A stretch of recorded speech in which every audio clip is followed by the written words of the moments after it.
You're watching Oilers Nation Everyday with Tyler Yaremchuk. Your one-stop shop for all things Oilers. Sitting at 0-2 in the Young Stars tournament, do changes need to be made? Let's get into it with the lead.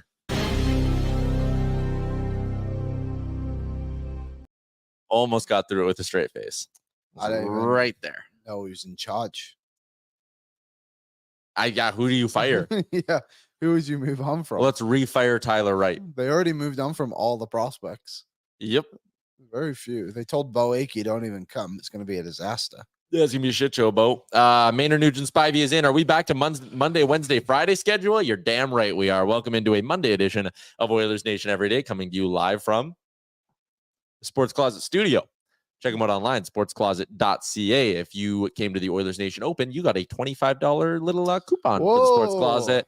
Hello, there's an extra one in the office for you if you want it. Lovely. Maybe you can take it to the Sherwood Park location. I probably would. All right. Using your hands, I want you to show me how many minutes of the Young Stars tournament you've watched. What? I'm showing you. Actually, about 20 seconds. How long was that clip you showed? Yeah, hey, Aaron, play it. Let's watch some Young Stars, everybody. Berglund from Savoy. Beautiful stuff here. You got the forecheck. You got the Flames. You got some good pressure. That's Savoy. Trip. Probably a trip. And the Oilers have their own. That's their only goal of the Young Stars tournament. Damn, that was good. I think that was a trip. Yeah, probably, but whatever. Let's see this call on the. They look happy. Let's see this call on the turnaround here. I can't believe Lavoie is still going to this event. No, he's not. He's in there. There he is. That's Savoy. No, he was on there. Sam O'Reilly. Lavoie was there. No, Raph Lavoie is not there, Lee. That's him. No, it's not. Yes, it is. Where? He's not on the ice. That is him right there. Dude, Oilers. Restart the clip. You see him. You're looking at Sam O'Reilly. No, I think that's Lavoie. Let's see. Wait a minute. He's not on their roster. Let me have a look. Well, look, who's this guy? That's Marc Lajoie. You didn't know that until they said it. See? As the play-by-play. Oh, Lajoie. As the play-by-play voice Same of size. the University of Alberta Golden Bears, I did know who Marc Lajoie was. You've literally never seen him play in a Golden Bears jersey. Bless you. I'm allergic to your shit takes. Bless you. It wasn't a take. No, it wasn't a take. It was incorrectly identifying a jersey. So anyways, now that I thought Lajoie was on the Condors. He played one game last year, but he's going to play at the U of A now. So you can go pro. He signed an amateur tryout. It's not going pro. I got Bang, bang. Yeah, by all reports, Matt Savoy looked good, but he is too good for that level of hockey, so that makes sense. Yeah, he should be the best player there. I don't know, like, who's winning the tournament. Probably Calgary. If you win the tournament, it just means you're a lottery team, so. Or the worst team in the league, like Calgary will be next season. That's what I'm saying. Bruce Kurlock is our guy. He's out at the tournament. He's been writing an article with all the takeaways you need. So if you want good, educated takes on the rookie tournament, you go to Bruce. If you want general confusion about who's on the roster, you come to Oilers Nation every day. But I'm just going to be totally honest with you guys. I'm not ready for hockey. No. I love the Oilers. I love the sport. Yeah. My summer was too short. My hockey already started. Oh, yeah. The crew are back in action. It is nice once you get back in the flow of things, but like the anticipation building up, you're like, God damn it. Here we are. It's like we are less than a month away from regular season NHL hockey. When's the first game? October 9th. October 9th. I don't know if I'm ready to get first hurt Oilers again game is October 9th. I believe Like so. the season opener. So when's the exhibition? We should know this stuff. We should know this stuff. Exhibition gets going right away here. October 9th, Winnipeg. All right. Here are some things that Bruce had to say. Said Jaden Gruby was better in his second game. His defense and faceoffs are always strong, but he needs to build his offensive portfolio to get to the next level. We talked about him with Steven Ellis last week. 6'3", right shot centerman, gritty, good in the dot, good defensively. That's a guy I'm excited to watch this year down in Bakersfield. Yeah. Just from the perspective of like, he's got tools, man, and he's got some things that you can't teach, like 6'3" and shooting right. If he can pan out, I have him in the 4C race 12 months from now. Yeah, I could definitely see him. I think there was a couple of guys like that are going to compete for those spots. But, you know, obviously Noah Phillip took the year off last year. So I would say Gruby has a step on him because of that right now. And Gruby was a 3rd-round pick in the NHL draft by the Rangers. Yeah. I mean, that's pretty good. You got a bit of pedigree behind you, you know? So, yeah, I like him for what I saw last season in Bakersfield. Bruce talking about Max Warner, who next to Savoy is probably the 2nd most NHL ready prospect playing at the tournament. He is a man. He is a man amongst boys. Yes, he is a big fella. Mm-hmm. See him trying to get that ball down though. Oh yeah, before the Just game. put Savoy on your shoulders. Yeah, it's a simple solution. Easy peasy. Makes you wonder if he thinks the game well. Yeah, Is IQ an issue? No, I'm kidding. That. And all of them. Yeah. Okay, so for Warner, here's what Bruce had to say. The difference in play for the Oilers when Warner was on and off the ice couldn't have been starker. When Warner was on the ice, regardless of the partner, the team defended quickly, transitioned well, and attacked often. When Warner was off the ice, it was chaotic in the Oilers zone. Given the right side in Bakersfield this year, I would bet Warner plays over 20 minutes a night on average. He looks very ready to take another step in his development, and I believe the Oilers have a legitimate NHL player here. Hot damn. Phillip who? It's a Max Warner show. Did you see actually Warner shouted out Broberg and Kesselring? Yeah, by saying thanks for opening up the depth chart for me, boys. He was saying how the question was something along the lines of like, how was your role different this year to last year in his tournament? Because everyone left. Somewhat. And he said he's like the guys last year, the veteran guys, he called them. They were all like a year older than him. Kind of helped guide the way a little bit of like what you're supposed to do at these tournaments. Now he's trying to do that for this defensive group that is basically him and you know that Frankie Morelli's pretty good, but like, yep. I'm just gonna say it. And some of these players are good to camp invites, but like they shouldn't just be wasted on guys. You know what I mean? Like Kai Davidson, he's a good player. Don't get me wrong. He had 5 assists last season in like 60 games. That feels like it could have gone to someone who was like, this guy actually might have a crack of making an NHL roster or like an American League roster someday. And I know it's just a camp filler, but they got that Brady Stonehouse last year who they signed out of this. Like, just make it a little bit more worth it with every position of things. But also that Nate Corbett guy just is trying to beat everybody up at the tournament. He's fought in each game. Yeah. Yeah. Apparently Connor Unger looked good. Brochu's going today for the Oil game that is starting right away here. And can I be totally honest with you? You're not going to watch. Oh, well, no, because we're working right now. But I'm done now. That's all I wanted to talk about. We did 8 minutes on the rookie camp to start the show. More than enough for me. Oh, yeah. I saw our boy, JD Young, our San Jose Sharks correspondent.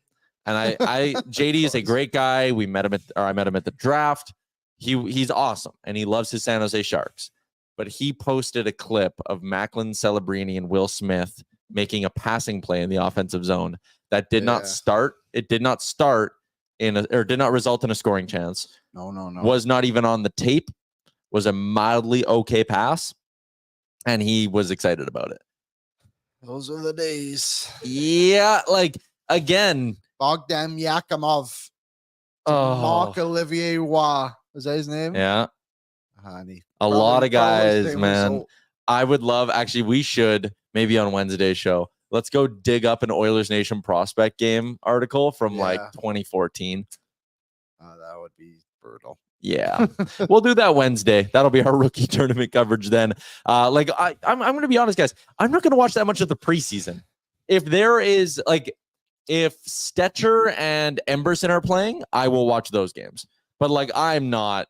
No. Last year, I watched one preseason game. And because I went to it because Jay said, "Do you want my tickets?" And I took my mum, and it was a game they played against Seattle, and we were 10 minutes late. That's how much we truly cared about it. Yeah. Just not quite there. Don't even know what the final score was. I don't even know who played in the game. Yeah. I have no preseason memories. Oh, I saw your thing the other day of My thing. Yamamoto and the bust thing. Yeah, he's not a bust. I liked your point. Thank you. I think that's fair. I think the word bust gets thrown around like Thank you. very easy. Way You too want to loosely. talk about a bust? Bryce Young. Yeah, Did you yeah. just say he got benched? He got benched. Yeah. But what was that guy Vancouver drafted a few years ago? Vasily Podkolzin. No. The defense. Ollie Olevi. Yeah, that's one. Ryan O'Mara. That's a Yeah, he's bust. a But, like, bust. Alex Plant.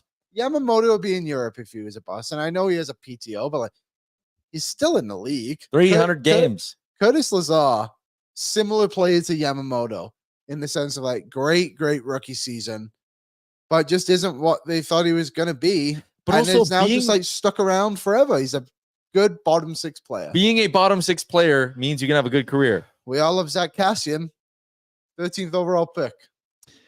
Caleb, anyone know how to watch the preseason game for free right now? Nope, there's no way. You just have to watch this show. No, don't tell him because then he'll leave.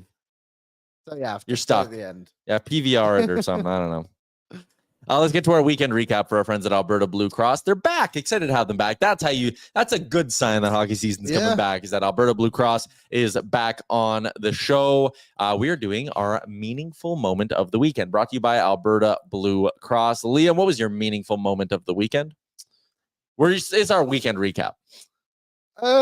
Seeing Oilers hockey back, I will say there is a part of me, as much as I roll my eyes at like, oh my God, rookie tournament, seeing the Oilers tweet out game day and all of this kind of stuff. And they're back on the ice. They scored a goal in an Oilers jersey, Matt Savoy. There's excitement there. It's up there. Just knowing that we're getting back to regular season hockey in a month and the rookie tournament is kind of that marker. That's what excites me about it. Yeah, I would agree. It is kind of the start of it all. What my weekend recap? Crew played. How they looking this year? They beat the crap out of the Spruce Grove Saints. So you gotta love that. You gotta love that. 7-1. Where's their furthest road trip this year? Where's your furthest road trip for them? The furthest road trip, I think it's like Penticton. Okay, so it's not bad. No, and the thing is, too, they only have to go there once, so they'll just knock off Penticton, Vernon, Kelowna, and call it a day. Trail? Is Trail in the mix? Trail, I think, is one. I think that's further. I don't know. I've never been to Trail. Trail Smoke Eaters?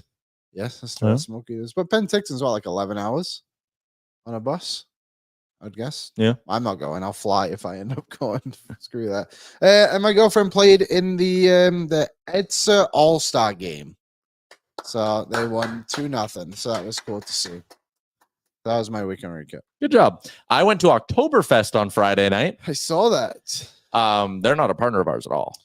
No. So I can say this. The whole nation of Germany is not a partner. No. I wouldn't go again. But I saw Banjo Guy there, and he won the Stein holding contest, where you just hold it out like this for as long as you can. And he outlasted all 12 other people there, and he got a big Stein that he held like the Stanley Cup and had a great time. So it was great to run into Banjo Guy. I always love chatting with him. And then he also, I got to see him win a contest. Yeah, that's good. The Stein competition. What a beast. Would not last 5 minutes. I wouldn't either. It looked very difficult. Something else, not even that related to me, that happened this weekend was so Kennedy's on a world trip. She's in Germany. She's actually in Czechia. Stay up to date, please. She was on the bus, I think, from Amsterdam or something to Berlin, and she stopped in a city called Bielefeld. Okay. Bielefeld is where I spent the first 18 months of my life because that's where my dad was based when he was in the army. Wow. So it was just quite funny that she was at like a gas station there, and I thought, oh, that's funny. So I sent her a message. She's having a great time. Send it literally every time I see like something about London, I just send it to her. She bumped into the Oilersnation Germany guys. Yeah, did. That was Marcus Niemelainen. Yeah. Just Small world. Did you get a picture with him? No, he was they playing. went to the wasn't he? game. Oh, yeah, he was playing. Yeah, he was playing. He scored. Believe it or not. People asking what was wrong with Oktoberfest. I do think one mistake I made is I went at like 7 o'clock. So maybe if I would have gone at like 9 or 10, it would have been like, tables just all empty. it was pretty empty. Also, so I got free tickets, which is the only reason I went. But if you don't get the free tickets, it's $30 just to get in the door, and then it's $10 a beer when you're in there. If you want one of the cool Steins, it's $25 just for the Stein, not filled. And then when you go get a beer, they don't fill up that Stein all the way. They just give you the $10 12-ounce beer, and you just have to pour it in. The German way. Yeah. It just felt like a bit of a You know what I'm saying. One other thing. A little bit of an Oilers cash grab. One other thing that happened to me. This happened earlier in the week, but do you know I went to Summerland earlier in the summer? You did go to Summerland earlier this summer. My ciders came in. Oh, you were very excited about that last week when we were talking. My ciders came in, so I had a couple of ciders over the weekend. That was awesome. I didn't pay. Actually, I did pay like $10 for them, but they're really good. Breaking news. What? Sergeant Battle, Savoy with a close chance in the rookie game. Where's the Budweiser goal? Awesome. Close chance in the rookie game. Hit the button. God, okay. So yeah, that's a weekend recap. What else did I do? I went golfing on Saturday. I'm in a frustrating spot right now with the course that's closest to me. Because the last 3 times I've played it so well. Okay. Set career personal best 3 rounds in a row there. And I was telling Amber as we were going there, I was like, I'm going to like play average today, and I'm going to shoot like an 81 or an 83, and I'm going to be so angry at myself. Okay. And that's exactly what happened. And I was very angry at myself. It was hard to stay grounded. Also, my sister got bit by a wasp. Wasps are just terrible still. Yeah. I thought with the cool weather, the wasp would go away. No way. I almost got one today at the gas station. Oh, I got bit the other day. Really? But I avoided it. They're not that bad in Sherwood Park. They're not good by any means, but they're not as bad as they are in the city, I don't think. We got that pollution hair, baby. Yep. Shout out refineries. Mm-hmm. Let's go. There you go. Our meaningful moment of the weekend. I watched the UFC at the Sphere, and it was very disappointing. But how about that girl getting her face literally split in half? That was crazy. Gross. Did you see that? We can't even show it on the show. I don't want to look at it again. I don't want to see that it was at all. Horrible. Okay. That Sphere I thought would be cool, but like not being there doesn't look cool on TV. I didn't really think. Yeah, I would like to see it in person. In person, it'd be so cool. That's a good question from Boardsy in the chat. This again. I was thinking this too. Do wasps sting or bite? They sting. Okay. That's what I thought. Same thing. No, but is Boardsy correcting Boardsy out here. Yeah. But they don't die when they sting. Like a bumblebee will die. But wasps, they'll get you. Bumblebees are friends. Yep. If you see a bumblebee, you help it. If you see a wasp. But you know what is present nowadays, and it's a good sign? Spiders. If you're seeing spiders right now, it's good. Don't kill them? Well, it's good because it means that you're probably going to have a long fall. Like winter's not like right around the corner. I haven't seen spiders. Hide. It's true. So we're going to have a mild fall. Yeah, fall will be nice. The vacationers, wasps. Oh, by Scott, wasps can do both. Wow, interesting. Which one do they prefer? Yeah. I don't think anything, those bastards. Okay, well, show sucks. Show just sucks. Shout out to our friends. I think that's the weekend recap. I think we're good. Yeah, I think I filled out my.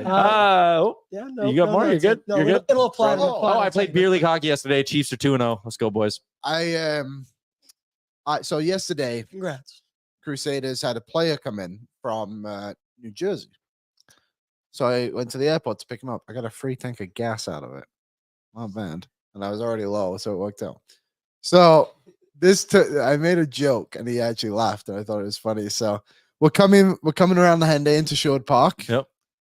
Northern Lights in the sky. Oh, like perfect. So I like show the kid is obviously like, oh, cool. I've never seen Northern Lights. So I said, did a good job. I paid good money to get those ones out tonight.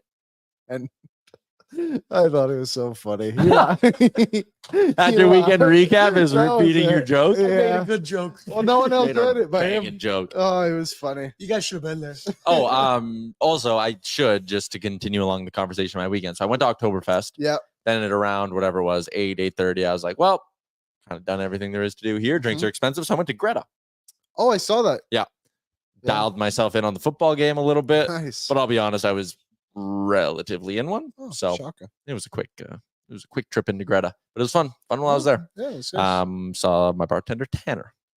Tanner. He's a good one. He's a great one. One of the good ones. Bartender. Yep. All right, there you go. That's our weekend recap for our friends at Alberta Blue Cross. If you're planning a trip, make sure you remember to pack travel insurance from Alberta Blue Cross. When you've got Canada's most trusted travel insurance in your back pocket, you can focus on making the right kind of memories while you're away. Visit ab.bluecross.ca/travel for more information. Should give another shout out. I was going out for dinner before Oktoberfest and before Greta on Friday night. Small little restaurant in St. Albert. and a gentleman stopped me on the patio and was like, "Hey, Tyler," and I was like, "Hi." I reached out my hand. He says, "I'm Mark," and Mark listens to the show. So shout out to Mark. Thank you, Mark. And he's with Alberta Blue Cross. Double whammy. Pew. He's a great guy. Took a picture together. Give a thumbs up. And here's the picture. Oh, no, it's on his phone. So I don't have it. It's on his phone. Yeah, but he was a really nice guy. I had a great chat with him while I waited for my Uber outside the restaurant. Oh, good. So shout out to Mark. Shout out to Alberta Blue Cross. Okay, shall we continue along with the show and get to what's trending for Sherwood Power Sports and Marine? Yes. You Corbett fought again. Corbett fought again. Ugh. Dude, with what we know about CTE.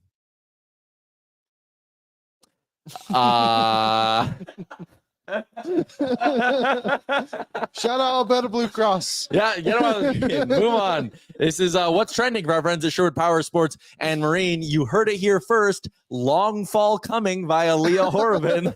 So why not enjoy the outdoors with our friends at Sherwood Power Sports and Marine?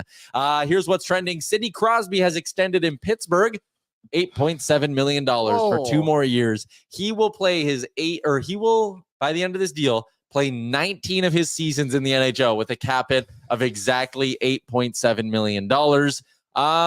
This is interesting. And I do think, one, and our pal DJ Bean posted this too, the whole doing it to line up with your number thing, it is kind of dumb. Yeah, I think it's, you know what, but a deal like this is stupid. But if guys are doing, for example, if McDavid's next deal is 15.97, yeah, I think that's okay, because it's you're getting 16 million or close to it anyway, or whatever it is. You're clearly getting the money. It's not like he's signing for 9.7 million. Yeah. This is, it's quite frankly stupid. He should be making 12 next year. Yes, he should be. I don't understand why he's shortchanging himself so hard. Also, just a couple of things that we had heard throughout the negotiation was Sidney Crosby does want money, which again apparently was not correct. Sidney Crosby wanted or didn't want term, and Pittsburgh maybe wanted more term, I think was the read on it. But you know what this does tell me a little bit? Maybe in Sidney Crosby's conversations with the Penguins, they have outlined their plans or their concepts of a plan, if you will. Little political humor there for you. Maybe they've outlined their... You're on fire. We're fired today, boys. Yeah, I can't tell. You know what? I'm undecided. I can't tell if this show sucks or not. Maybe they've outlined the plan, and as Owen says in the chat, Crosby wants to win. That's why. Maybe they've kind of said hey, this is what we plan on doing next summer in free agency. This is what we plan on doing the summer after that. By having you locked in at 8.7 million, we think we can have the flexibility to compete. And Crosby sat there and went, you know what? I'm going to be a Penguin for the rest of my career. If I'm going to do this thing, why not at least give them the best chance of building me a contender?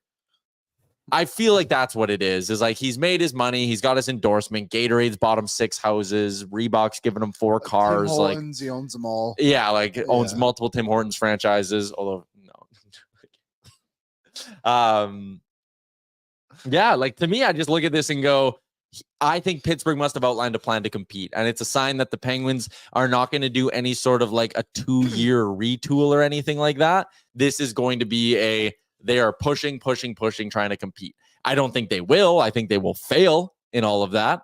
But the point is, Sidney Crosby's doing his part.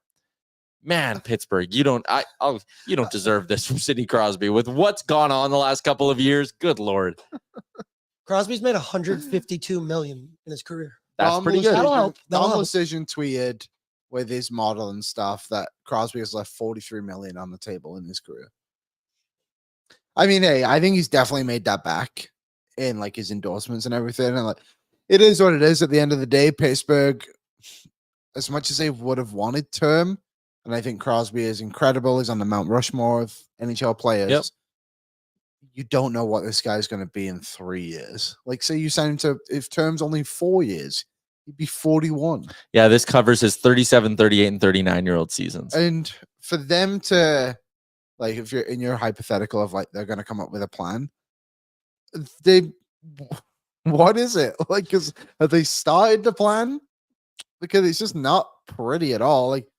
They took some chances this year, Cody Glass, what is he at best? He turns out to be like maybe what Dylan Strome turned out to be for Washington.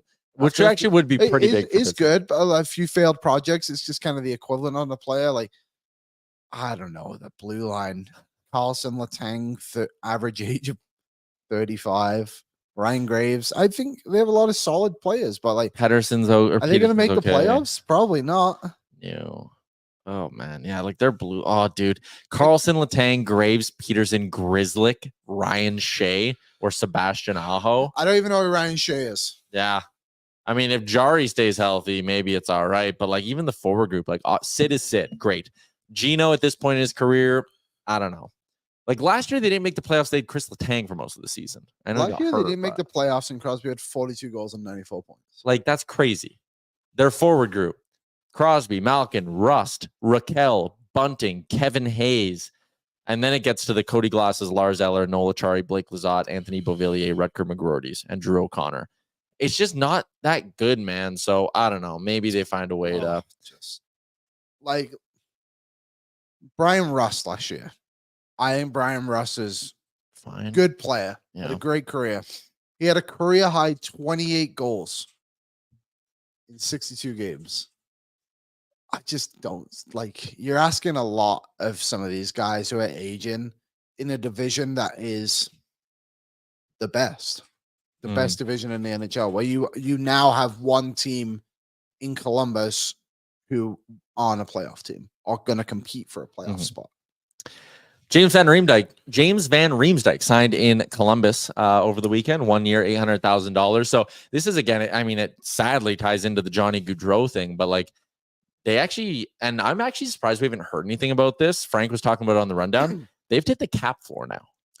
I thought about that too. And I'm really surprised that the NHL hasn't come out and just said like, hey, you're all good.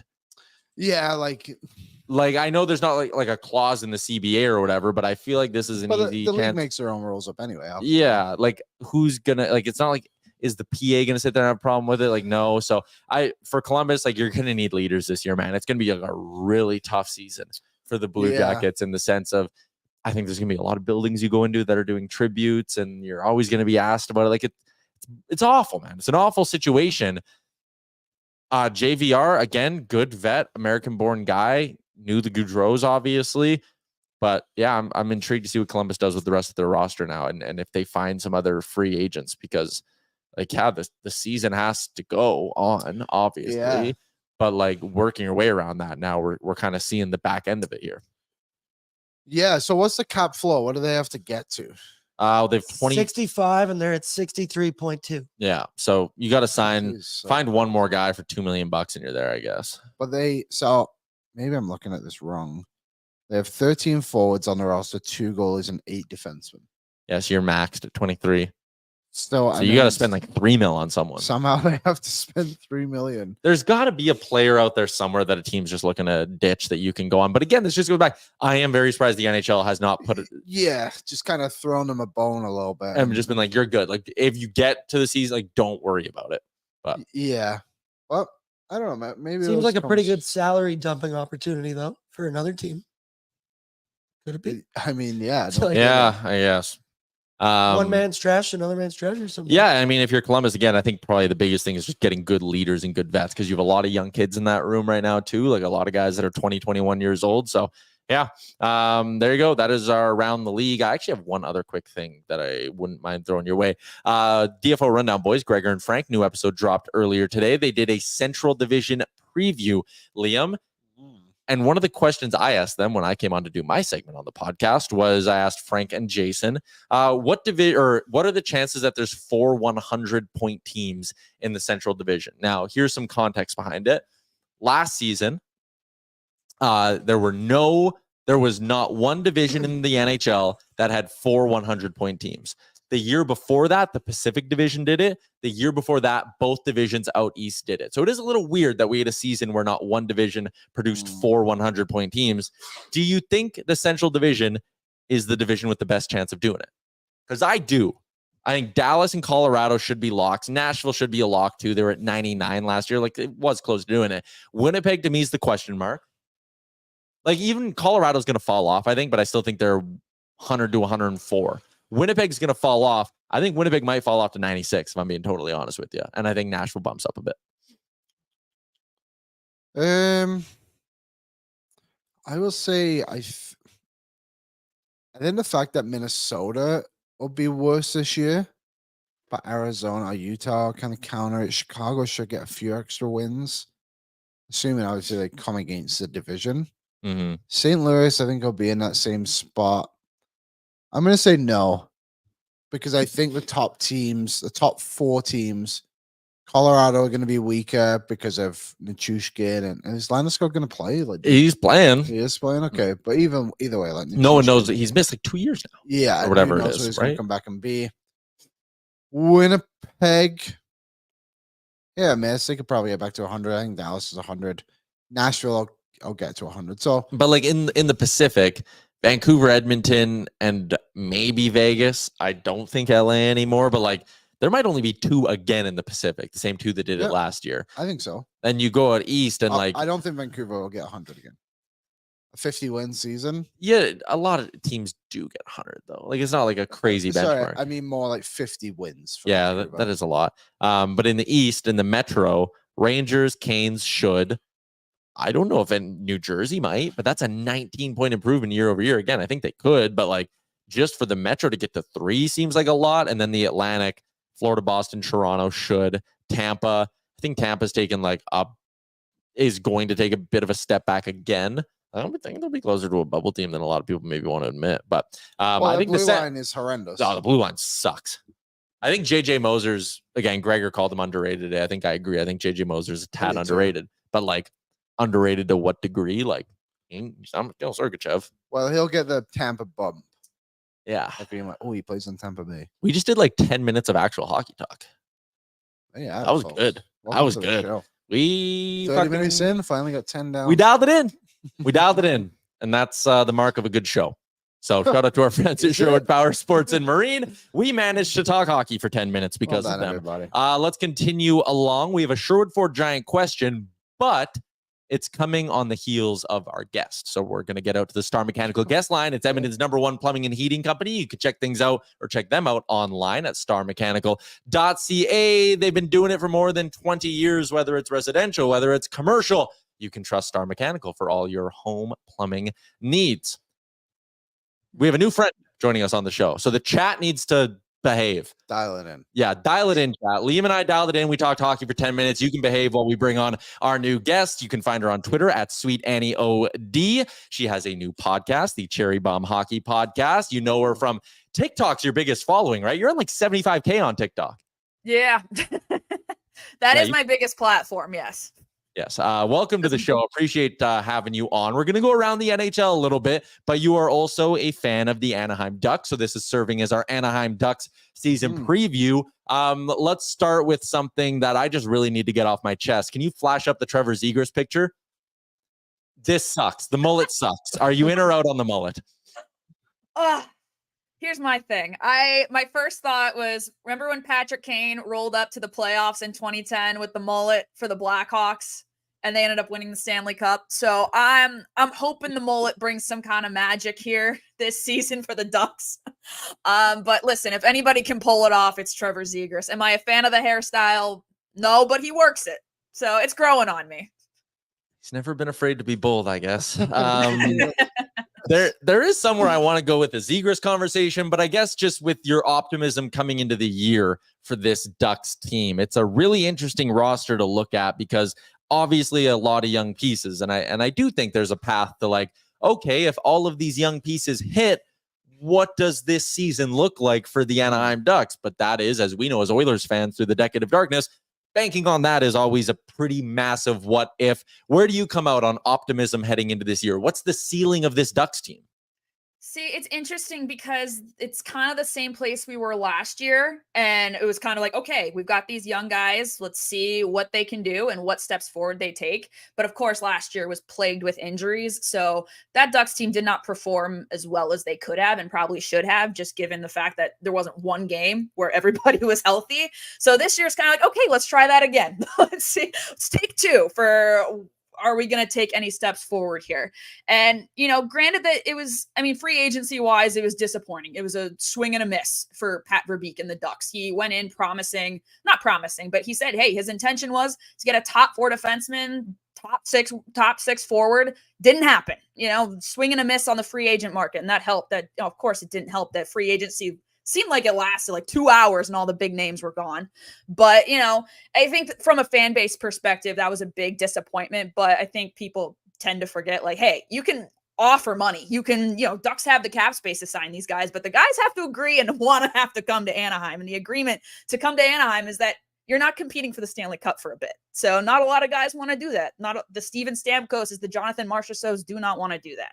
So kind of harping back on, last season was, okay, we've got to these new pieces, but I think the exciting thing and what I'm very curious to see is just the line combinations and which pieces are going to come together here. You've got a healthy Trevor Zegras. You got Leo Carlsson coming into his second year. You have a Cutter Gauthier coming in. There's talks of him. He played center at BC, played center in World Juniors, but there's talk of him going on the wing here. It's all pieces, and it'll be interesting to see what Greg Cronin does to see and mesh who goes together. You got Frank Vetrano, of course, Troy Terry, and hopefully a healthy Mason McTavish this year, because I think that I have a feeling staying healthy for him, he's going to have a breakout year, and I think he's still slept on, even though he really shouldn't be. But curious on the blue line too. A lot of young, sexy pieces on that blue line. Obviously, Cam Fowler being moved is the big talking point so far. I think that would be the right move.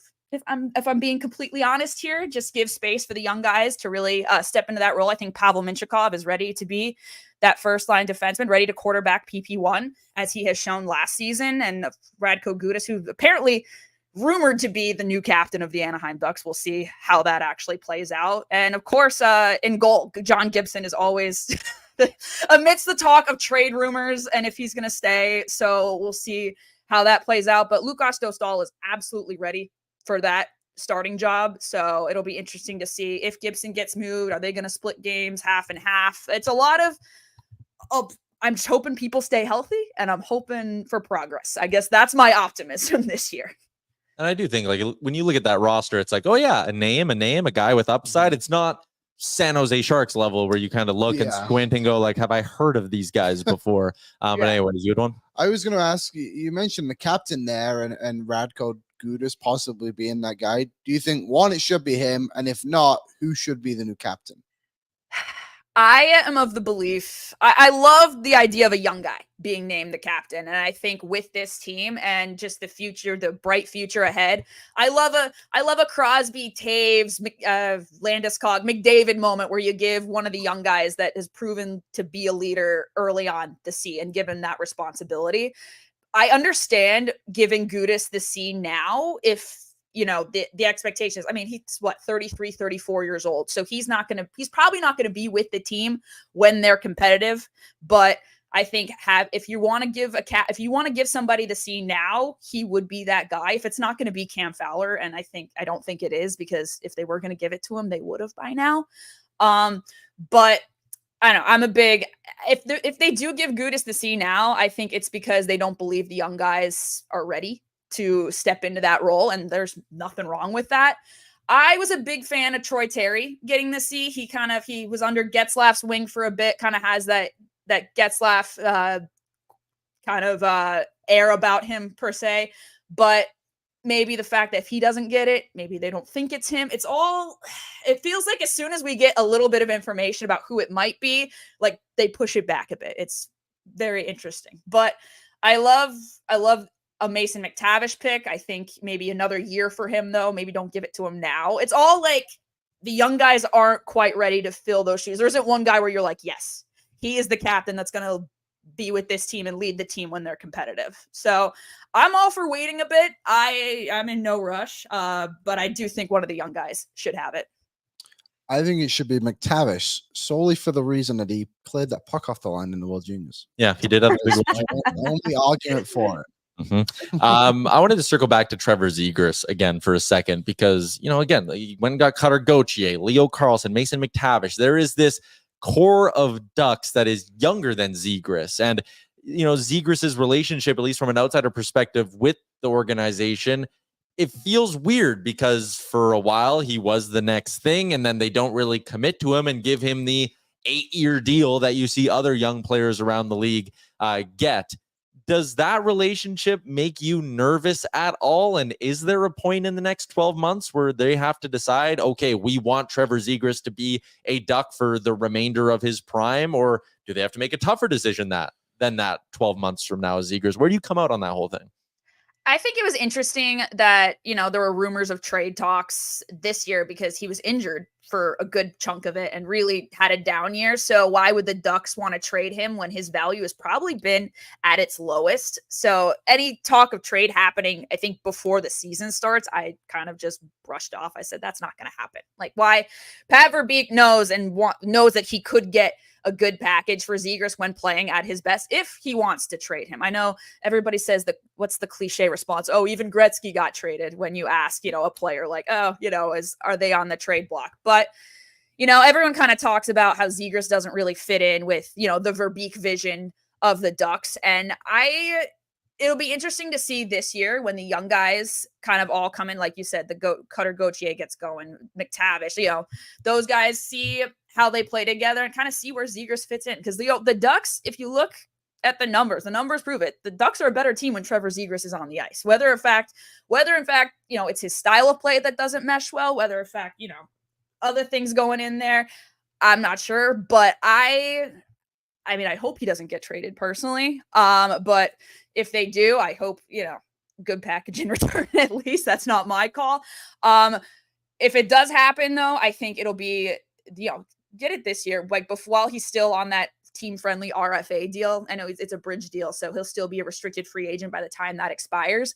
But let him, kind of go out there and show him what you can do, kind of give him a chance to build off of the bad season last year. So it's one of those things for like being in that spot. We lived it with the Oilers when I was like, okay, they are trading Taylor Hall. And that was a similar situation because it was Hall was a part of the older, younger guys. And you had McDavid and Draisaitl coming. It's like, okay, is it their team? Is it not? And then the Oilers didn't do as good on that trade as they should have. And you can look to other examples of like Tampa Bay trading Jonathan Drouin, and you turn that into Mikhail Sergachev, and it's a catalyst for you winning Stanley Cup. So it's such a pivotal thing. I mentioned off the top, but the Cherry Bomb Hockey Podcast is out now. You can listen to Annie there, and you do more than just Anaheim Ducks talk on there. You go around the NHL. So let's take a broader look at the league. We're about just under a month away from regular season hockey. I'll just lob this one up to you. Who do you think had the best summer in the NHL?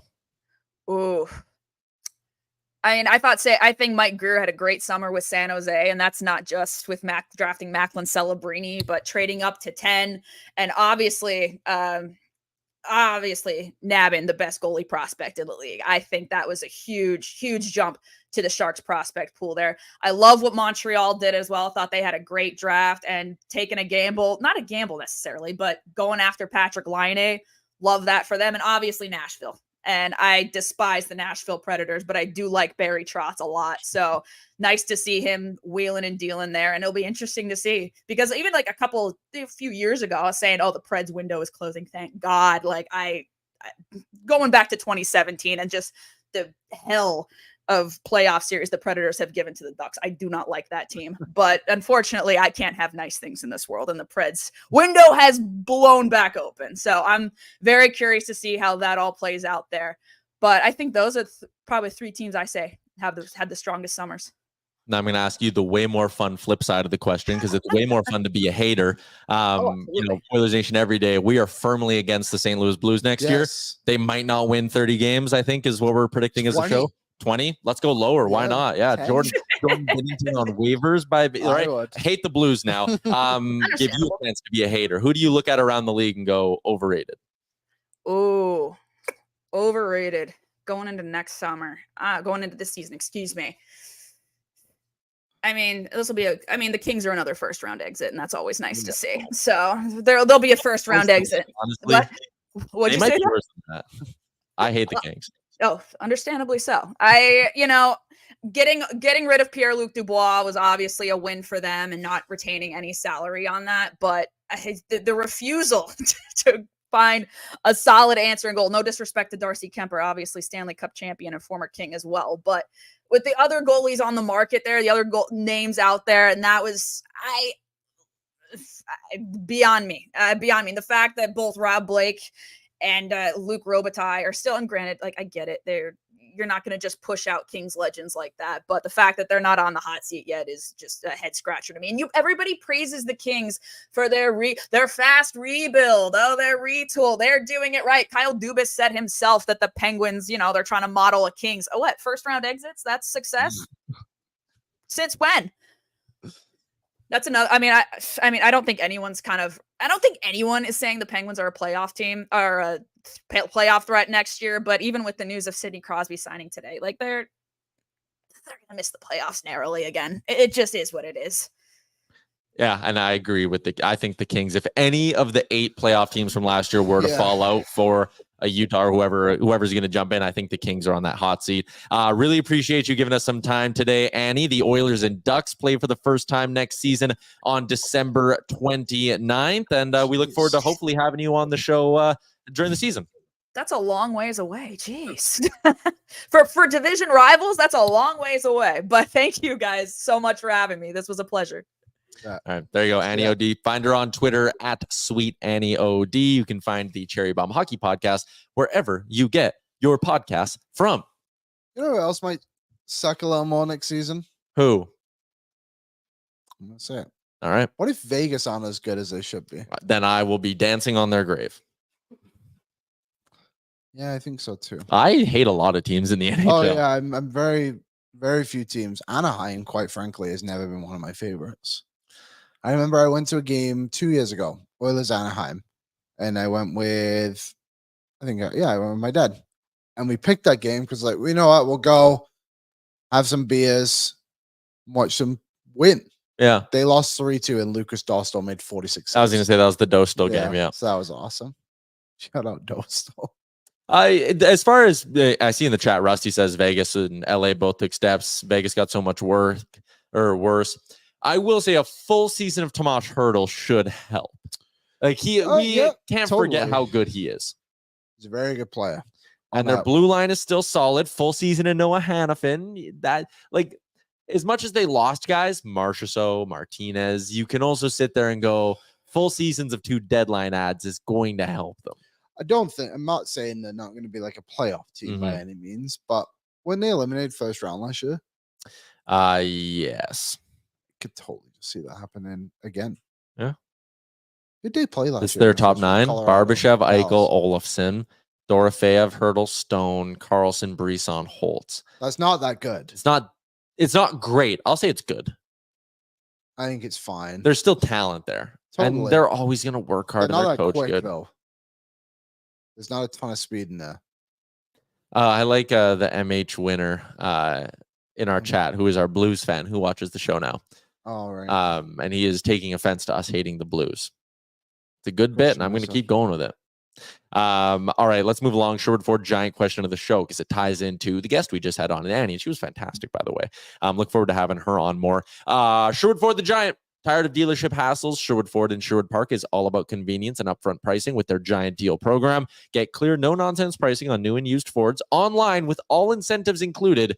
Plus, enjoy the ease of mobile service, free pickup and delivery, and same-day or next-day service appointment. One of the many reasons to make Sherwood Ford the Giant your next dealership. Liam, this is your Giant Question. On the heels of our Ducks preview, I ask you, who will be the worst team in the Pacific Division this year? It'll be San Jose. Yeah. But I don't think Calgary will be like that far away. Atta boy. Get him. I do think their roster has talent. There's no denying it. Yeah, define talent. The forward group is good. Like Sharon Govich is good. Obviously, Blake Coleman and Huberdeau and Mantha are like good NHLers. Kuzmenko, Kadri too. But I just feel like they're just going to trade all these guys away.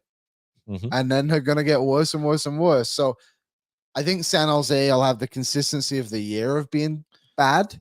So maybe that'll give them the edge over Calgary. But I don't think Calgary for me is the 6th best team in the Pacific. Is how many teams are in the Pacific? There's 8. The 7th. The 7th. Can you pull up Calgary's blue line? Oh, this is my favorite. I love this. We might do this every show until the start of the season. Uyghur Miramanov, Kevin Ball, Rasmus Anderson, Jake Bean, and Braden Pachel. So you didn't agree with me on ONL, but San Jose have a better blue line than this. 100%. 100%. I feel like I will say, again, we're arguing 31st and 32nd. we straight up might be. The two worst blue lines might be in the Pacific, which means we might get, like, mistaken Mexican, McDavid 8-point night against Calgary to hit 1,000. Like, we might get a couple of just insane performances from the Oilers against these teams. Ferraro CC, Wallman Ruda. I think Calgary have the best defenseman. They have the two best defensemen. In Uyghur. And Anderson. Anderson's good. Him and Ferraro probably aren't too far away from each other. Anderson's probably got the edge, but then San Jose probably have 3, 4, 5, 6. Yeah. So San Jose has more name recognition. Yeah, the entire lineup itself is better. And I mean, look, like Cody Ceci, of course, we traded him. He wasn't that good here. Played top 4 minutes for 3 years in the others. Good or bad, he still played them. He was relatively okay for the most part. Yeah. They're, again, arguing 31st and 32nd. But I don't know. San Jose, for me, I think have actually had a really good approach to what they did this summer, in the sense of like bringing in good NHL players like we spoke about already. It's similar to what Chicago tried to do when they brought in guys like Hall, Foligno, and Perry. And then they obviously it didn't work out with Hall, and Perry ended up as an Oiler, and Foligno signed an extension. Yep. But it helps bring up those younger guys. And the fact Celebrini gets to play between Eklund and Tyler Toffoli, it's actually pretty solid. And Will Smith will be between Granlund and Zetterlund. Not the worst thing that could have happened. Poor Thomas Bordalo. He got to play with literally nobody last season after being a first-round pick. There's your Sherwood Ford GIANT question. I do agree, probably San Jose, but I want to keep... think Calgary, and I'm not just being a hater. Like, you got to keep in mind, they were bad last year. There's less upside. They were bad last year, had a handful of guys up until the deadline, and they had Jacob Markstrom still. And I wonder, too, like... And no, they feel more of these dudes, the goaltending going to hold up? Like, I do think Dustin Wolf is going to turn out to be good. And Vladar's a good goalie as well, but, like, do you remember when the others had Scrivens and Victor Faust? Mm-hmm. And it's like, yeah, they were both really good, like, backup goalies. But you ask him to do all those guys to do a lot. Yeah. Names they could move. Who knows about the Kadri situation? I think if a team were to run into injury problems, you could maybe move off a Kadri by the deadline, but it's probably more of a summer thing. Kuzmenko's a pending UFA. Mantha's pending UFA. Blake Coleman has this year and 2 more. I wonder, would a playoff team look at Blake Coleman at $4.9 million and be like, I'm in? I think Rasmus Anderson could very easily get traded too. Mantha will be gone. He signed to a 1-year deal. That feels like a come play a ton in our top 6 and we'll flip you at the deadline kind of handshake agreement. So, if I had to set the line, shout out to Bet365, if I had to set the line, I would say San Jose is like minus 200 to finish last, and Calgary is like plus 120. Yeah, I would. Oh, I'd smash those odds. I wonder what the relationship is between Kuzmenko and Puck Colson. The problem with the Oilers would be getting Kuzmenko's cap hit in. I don't know if he's the type of guy you want to play in your bottom 6. I don't know. I will see. I mean, hey, let's just say he's a right shot, by the way. He plays on the left wing. Yeah. For argument's sake, Victor Arvidsson doesn't work on Draisaitl's wing. He's way better next to Henrique. Bet365 does have odds up for worst regular season records. We can get into that quickly. Shout out to our friends at Bet365. Whatever the sport, whatever the moment, it is never ordinary at Bet365. Download the app today. Use the promo code OILYBONUS. San Jose to have the worst record in the whole NHL. So we're not just talking Pacific Division anymore. They are plus 175. The Flames come in at 6th on the odds board at 14-1. Who's second? The Chicago? I mean, Chicago, Montreal. San Jose, then Columbus, then Anaheim, then Chicago, then Montreal, then Calgary. And then the Blues. Really? Yeah, Broberg and Holloway didn't do a lot to move that line. I think Columbus will be the worst team in the league. I could see it, yeah. I mean, we literally just spoke about it. They're not at the cap floor. They can't really get there. They're not capped up. Or if someone comes through waivers, they might just have to claim them for the sake of it. Yeah. And obviously, They don't have a star player right now. Even just trading line. too, yeah. So I Like could them, see yeah. them being awful, quite frankly. Okay, couple other things for our friends at Bet365. This is technically the other sports report, Liam. I have an announcement to make. Okay. I have placed a wager on the Edmonton Elks to win the Grey Cup. Okay. What are the odds? 28-1. That's a fun ride. Listen, here's what I'm thinking. It's looking like they're going to be a playoff team. Yep. They're in action this weekend. They're taking on Winnipeg, who's 7-6. If Edmonton can beat Winnipeg at Commonwealth on Saturday, 5 o'clock, I think I'm going to get tickets and go. They will be just 2 points back of not just a playoff spot. They'll be 2 points back of the top spot in the division. Liam. If they win this Saturday, they are getting into the playoffs.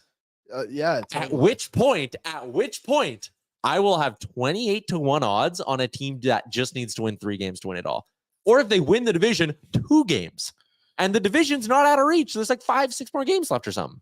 How many games are left? Let's have a look. They played 13. I think it's an 18 They game have regular. 5 games left. They play Winnipeg twice, Saskatchewan, Calgary, Toronto. Toronto good? Toronto's 7-6. Okay. So they're average. Calgary everyone's stinks. So that's a staying. win. Like they're probably getting into the playoffs, and I have 28-1 on them once they get there.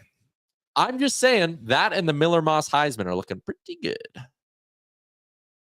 Shout out to Miller Bet- Moss. Yeah, that's the Who's guy I bet on, the that? USC quarterback. I Miller bet on to Moss win the Heisman Heisman. does look good. Does Did it they good. win again this week? They didn't play. They're on a bye. But he's moved up to like 5th on the board. Week 2? Don't question it. Just Edmonton they're not Elks. kids, Liam. They're just kids. I didn't go heavy on this. I only put $35 on it. But that means because I wanted it to be exactly $1,000 if the Elks win the Grey Cup. 8.7.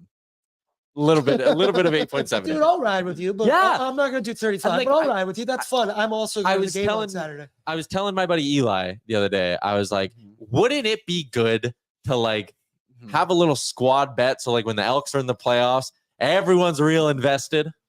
One I mean, championship yeah. returning to the city. And one of the better stories would be The last team them to doing win a it the way they've done. championship Yeah. was the Elks or the 20 Eskimos, I guess it would have been. Yeah, 2015. Mike Riley. I remember, funny story, That true feels story. so long ago. I went to my friend Tyler's house. Not me. Not We Tyler. weren't friends. That is true. We are now. I went to his grandparents' house, sorry, or his uncle, whatever it was. And we played squares. Oh yeah. Played squares. I'd never met any of these people besides like Tyler's mum. And I won the halftime pot and the final score pot. So you won all the money. Won all the money. Hell yeah. Never met anyone. Good Walked out there a rich $200 man. Quick, we have 30 seconds to do an NFL recap. I did my teaser bet. I lost because the Rams couldn't cover a +7 spread against the Cardinals. They got worked. They got smoked. worked. Yeah, that was Worked. a tough one. Mine, refs are rigged. And I'm not talking about the Kansas game because that was a good call. I'm talking about the Detroit game. Yeah. There was like 2 or 3 missed pass interferences, and 2 of them were called as they ended up being picks, and basically it was difference in the game. Also, Lions be better, beat Yeah. the damn. Did you guys Bucs. see that one-handed pick from the Bengals DB? He caught it. It was like Odell Beckham. Oh You don't no, see the this? one the I'll show Bears you. guy got almost yesterday would have been good. Sweet. We haven't done a show since last Thursday. Nobody circles the wagons like the Buffalo Bills. 2-0. Division runs through Buffalo. Always has, always will. Stop saying always has. I know. That's They so make not Aaron accurate. so I mad. hate it every time. There you go. Literally never has. Yeah, I mean, go Bills, go! Congratulations, you beat up a crappy Miami Dolphins team. Oh. And they signed Tyler Huntley? 3rd best team in Florida. Snoop Huntley. That is so That is lame. right. That's right. What's Over this Pro guy? Bowl. What's Robbie Anderson's name? Chosen. Robbie Jeff Chosen. Chosen. Robbie Chosen. That is the worst name. That is so dumb. All And right. Josh Allen, the D lineman, changed his name too. Josh Allen Hines to honor his mom's side of the family. Fair There you enough. go. That's nice. I'll accept that. Shout out to Because it's moms. actually legit. And it's less name. confusing that way. Yeah, and it's his name. Happy belated birthday to my mom. Happy birthday, mom. Happy birthday. Mm-hmm. Okay, we Um, good? I'm chilling. That was a good show. Ish. Was it? You were unsure for the majority of it. I feel like. Still a little on the we have fence. fun. I think the viewer has fun. I was fine with it. That's what I tell myself. Okay. Yeah, I'm in. Back on Wednesday. See you there. All right. Thanks for tuning in today, everybody. Enjoy. I hope you have a good week, and I hope we see you again on Wednesday. Oil up. Thank you for watching Oilers Nation Every Day. Hit the subscribe button to never miss a show. And for more, visit OilersNation.com.